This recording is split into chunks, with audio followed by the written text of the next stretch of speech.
Hi welcome to my channel అండి. ఎవరైతే first time నా ఛానల్ చూస్తున్నారో ప్లీజ్ లైక్ చేయండి, షేర్ చేయండి, సబ్స్క్రైబ్ చేయండి. కమింగ్ టు పాయింట్, ఈరోజు నేను మా నాన్నమ్మ ఊరికి చిన్న ఫంక్షన్కి వెళ్ళానండి. ఫంక్షన్కి వెళ్ళినప్పుడు మా నాన్నమ్మకి వంద తరాలుగా ఉండే పాతబడ్డ 2 ఇల్లుని, తర్వాత చుట్టూ ఎన్విరాన్మెంట్ని, ఇంటిని హోమ్ టూర్ చేస్తూ ఎన్విరాన్మెంట్ని కూడా అద్భుతమైన దృశ్యాలు మీకు చూపించడానికి వీడియో చేశాను. ఇక్కడంతా కూడా చుట్టుపక్కల ఎన్విరాన్మెంట్ అండి. ఆ ఎంట్రన్స్లో చుట్టుపక్కల మెయిన్ రోడ్లో నుంచి కొంచెం దూరంగా వెళ్తే ఊరి వస్తుంది. ఈ ఊరి పొలిమేరలో స్టార్టింగ్లో చింత చెట్టు ఉంది. ఈ చింత చెట్టుకి 100 ఏళ్ల చరిత్ర ఉందండి. అంత స్ట్రాంగ్ అయిన, అంత జీవనాధారం ఉన్న చెట్టు. ఇక్కడ వచ్చి చింత చెట్టు పక్కనే ఒక టెంపుల్ కూడా ఉంది. దీన్నే మఠం అని అంటారు. విలేజ్ భాషలో మఠం అని అంటారు. చుట్టుపక్కల పొలాలు, గ్రీనరీ, పచ్చటి పొలాలు, ఇల్లులు అంతా కొన్నాయి. ఈ మఠంలో చిన్నప్పుడు 6 నుంచి 7 వరకు ధనుర్మాసంలో పూజలు జరిగేవి. పూజలు జరిగినప్పుడు వేడి పొంగలి, పులిహోర, దద్దోజనం అనేది చేసేవి. ఆ టేస్ట్ అయితే చాలా అద్భుతంగా ఉండేది. అది ఎంత ట్రై చేసినాం అనుకునేది కాదు. ఇప్పుడు మీతో ఆ చిన్నప్పుడు మెమరీస్ షేర్ చేసుకున్నప్పుడు ఆ ఫ్లేవర్ అనేది నాకు గుర్తొస్తుంది.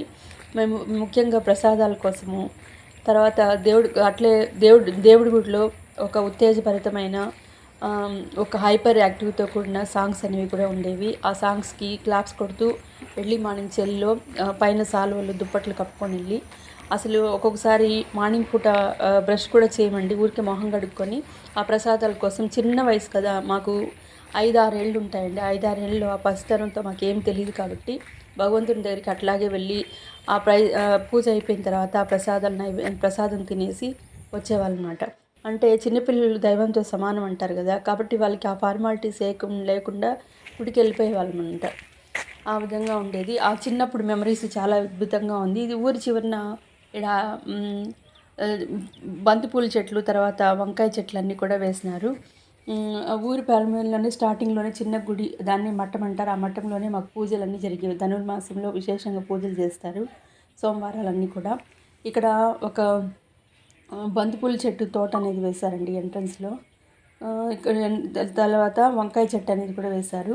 ఇక్కడ ముఖ్యంగా చాలామంది కూడా ఈ ఊర్లో బాగా వెల్ ఎడ్యుకేటెడ్ అయ్యి సాఫ్ట్వేర్ ఇంజనీర్స్, ప్రభుత్వ ఉద్యోగులు, తర్వాత ప్రముఖ ప్రైవేట్ కంపెనీలో ఉద్యోగాలు చేసే వాళ్ళు కూడా ఉన్నారు. నిజంగా వీళ్ళు ఈ ఊర్లో సొంత ఇల్లు ఉండి సిటీస్లో వర్క్ చేసుకుని సాయంత్రానికి ఇంటికి వచ్చి, లేదా వర్క్ ఫ్రమ్ హోమ్ అంటూ ఇంట్లో చేసుకున్న వాళ్ళు కూడా చాలా అదృష్టవంతులండి. ఉంటూ మనీ సేవింగ్ చేసుకుంటూ అద్దెలు ఏం కట్టకుండా పోషకరమైన ఆహారం తింటూ మంచి ఎన్విరాన్మెంట్లో ఆరోగ్యంగా ఉండవచ్చు. ఇదే అండి మా నాన్నమ్మకి 100 తరాలుగా వస్తున్న ఇల్లు. ఇది చాలా పురాతనమైన డోరు. నేను స్టాండర్డ్గా నిలబడి సరిగ్గా వీడియో తీయలేకపోయినా. ఇది వచ్చి కింద నేలండి. అప్పుడు ఫ్లవర్తో కింద నేల మీద కట్ చేసేవాళ్ళు. ఆ గచ్చి మీద మేము అచ్చంగాయలు, తర్వాత పువ్వులన్నీ కూడా డెకరేషన్ చేసుకునేవాళ్ళము. ఇక్కడ పాతపడిపోయినాయి అన్నీ, చాలా ఆ కుండలో మా నాన్నమ్మ వడ్లు అనేవి, ధాన్యాలని స్టోరేజ్ చేసేవి. ఇలాంటి పాత వస్తువులు ఎన్నో ఉన్నాయి. పైన హుక్కి చిన్నపిల్లలకి ఉయ్యాలు కూడా కట్టుకునేవాళ్ళు. ఇది వచ్చి మెయిన్ హాల్ అనమాట. ఈ మెయిన్ హాల్లోనే చూడండి వస్తువులన్నీ ఇంకా చాలా వస్తువులు ఉన్నాయి. గడ్డపార, సుత్తి, ఇవన్నీ కూడా మేము టౌన్కి వచ్చేటప్పుడు అందరూ ఎక్కడెక్కడ వాళ్ళు డిస్పోజ్ అయ్యి ఎవరు వాళ్ళు తీసేసుకున్నారు. ఇది మొత్తం ఒక ప్లాట్ ఇల్లు అండి. ఆ ప్లాట్ ఇల్లులో లాస్ట్ వైపు రేకులు ఉండేది. రేకుల ఇంట్లో వచ్చి వంటలన్నీ తయారు చేసేవాళ్ళు. మధ్య ఇంట్లో ఒక తులసి కోట, చుట్టూ పూల తోటలు ఉండేవి. ఆ పూల తోటలో మా నాన్నమ్మ గారు పొద్దున్నే వేకువజామునే ఇంటి పనులు తర్వాత అన్నీ శుభ్రం చేసుకొని కాలువ గీవులు కూడా, అప్పుడు కాలువలంతా కూడా చేత్తోనే ఎత్తేవాళ్ళు అనమాట. చేత్తో అంతా క్లీన్ చేసుకొని బాగా కాలువ పోవడానికి, శుద్ధితో పొద్దున్నే నీళ్ళు స్టక్ అవ్వకుండా పోవడానికి అట్లంతా చేసేసి స్నానం చేసుకొని బోరింగ్ నుంచి నీళ్లు కొట్టుకొని తులసికి నీళ్ళు పోసి ఆ పూలన్నీ పెట్టేది. అమ్మ శ్రీ తులసి జయభవాని అనే సాంగ్ పాడేది. సూర్య నమస్కారం అనేది చేసేది మా నాన్నమ్మ గారు. ఉదయము మధ్యాహ్నము అనే అర్థంతో వచ్చే ఒక భావార్థంతో సూర్య నమస్కారం చేసుకొని ఆ వాటర్ అనేది కింద వదిలేసి, ఇప్పుడు మా నాన్నమ్మ గారి ఇల్లు చూస్తున్నప్పుడు మీకు అవన్నీ వివరించాలని చెప్పింది. ఇది ఇంకొక ఇల్లు అండి. చిన్న వంట రూము. ముందరంతా కూడా మేము యూజ్ చేయలేదు కాబట్టి రావి చెట్టు వచ్చేసింది, అది ఎంట్రన్స్.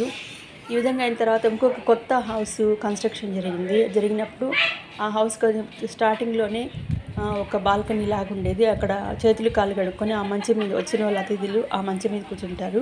చుట్టుపక్కల కూడా చెట్లు అనేవి ఉంటాయి. వాళ్ళు పాము పుట్ట వస్తుందని ఏం భయం ఉండదండి. నేచర్కి చాలా దగ్గరగా ఉంటారు వీళ్ళు. కాబట్టి కాళ్ళు కడుక్కొని నేరుగా వచ్చి అతిథులు ఎవరైనా వరంగాల్లో కూర్చోవడానికి, తర్వాత ఇది మెట్లు లోపల స్టెప్స్ లోపలికి వెళ్ళడానికి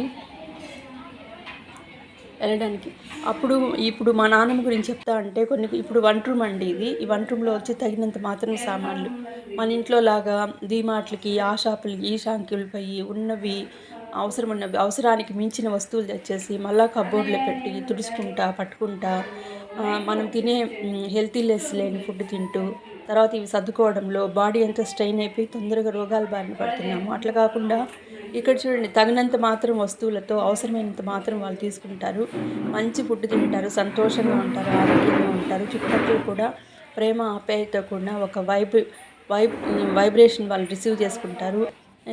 ఇప్పుడు ఇది మా పెద్దమ్మ వాళ్ళ హౌస్ అండి. వాళ్ళు వీడియోలో చూపించడానికి ప్రైవసీ అని అనిపిస్తుంది, ఇష్టపడరు. అందుకే ఇల్లు మాత్రమే చూపిస్తున్నాను. వాళ్ళ కొడుకు కోడళ్ళు అందరికీ పెళ్ళిళ్ళు అయిపోయి వేరే వేరే ఊర్లో ఉండేటప్పుడు వాళ్ళు అక్కడ డిపెండ్గా కాకుండా వాళ్ళు వచ్చి 80 ఏళ్ళు విలేజ్లో చదివే వాళ్ళకి మ్యాక్సిమం 80 ఏళ్ళ వరకు ఆయురార్థం ఉంటుంది. అది వాళ్ళు బాగా కాళ్ళు చేతులు ఆడుతూ ఉంటాయి కాబట్టి చిన్న చిన్న పనులు చేసుకుంటూ ఒక చిన్న ఇల్లులాగా నిర్మించుకొని వాళ్ళకి తగినంత అన్నం లిమిటెడ్ ఫుడ్ చేసుకుంటూ అవసరమైనంత మాత్రం వస్తువులు పెట్టుకొని చుట్టుపక్కల అట్లు దేవులాడుతూ ఆ పక్క ఈ పక్క అటు ఇటు తిరుగుతూ చుట్టుపక్కల వాళ్ళతో మంచి ప్రేమ ఆప్యాయతను ఒక వైపు తీసుకుని ఇట్లా బాడీకి అటు ఇటు తిరగడం వల్ల వాళ్ళు స్వయంగా పనిచేసుకోవడం వల్ల కూడా బాడీ పార్ట్స్ కూడా యాక్టివేట్ అయ్యి తర్వాత మంచి ప్రేమ ఆప్యాయత అనే ఒక ఎన్విరాన్మెంట్ మంచి రిసీవ్ చేసుకోవడం వల్ల వాళ్ళకి ఇంకొంచెము మనశ్శాంతిగా ఇంకొంచెం కాలం బతికేదానికి ఛాన్సెస్ ఉంటాయి. అందువల్ల ఎక్కువ కూడా ముసలి వాళ్ళు పట్టణాల్లో వెళ్ళి ఉండడానికి విముక్తి చూపుతారు. వాళ్ళు స్వయంగా బతకడం వాళ్ళకి ఇష్టము. అది కాకుండా ఇట్లాంటి ఎన్విరాన్మెంట్లో ఉంటేనే బెటర్ అని నా ఉద్దేశం. ఎందుకంటే అపార్ట్మెంట్లో విలేజ్ టౌన్లో అంతా తాళాలు వేసి బీగాలు వేసి వాళ్ళకి బంధించబడినట్టు ఆ వాతావరణం అనేది ఉంటుంది. తర్వాత పిల్లల దగ్గర కూడా అంత ఫ్రీడమ్ అనేది ఉండదు.